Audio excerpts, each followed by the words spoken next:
భద్రాద్రి కొత్తగూడెం జిల్లాలోని అశ్వారావుపేట పామాయిల్ ఫ్యాక్టరీని వ్యవసాయ శాఖ మంత్రి తుమ్మల నాగేశ్వరరావు ఆకస్మికంగా తనిఖీ చేశారు. రైతుల ఆరోపణలపై దృష్టి పెట్టాలని, ఫ్యాక్టరీ బ్రేక్ డౌన్ కాకుండా చూడాలని ఆయన సూచించారు. దేశంలో పామాయిల్ సాగులో తెలుగు రాష్ట్రాలు ముందున్నాయని, రైతులకు నష్టం జరగకుండా ప్రైవేట్ పరం కానివ్వలేదని మంత్రి తెలిపారు. తెలంగాణలో 10 లక్షల ఎకరాల పామాయిల్ సాగు లక్ష్యంగా కృషి చేస్తున్నామని, ప్రతి జిల్లాలోనూ సాగు పెంచేలా ప్రోత్సహిస్తున్నామని చెప్పారు. బోరాన్, మెగ్నీషియం ఎరువులపై సబ్సిడీని పరిశీలిస్తామని, వ్యవసాయ పనిముట్లపై పన్ను తగ్గించాలని తెలిపారు. రాష్ట్రంలోని రైతు వేదికలను వినియోగంలోకి తీసుకురావాలని సూచించారు.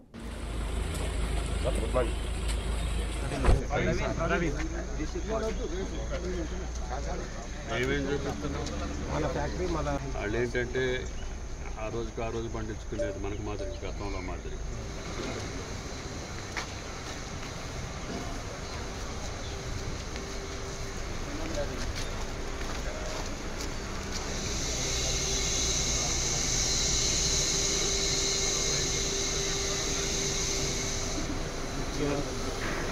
అంటే కాడలో కూడా ఆయిల్ చేస్తున్నారు.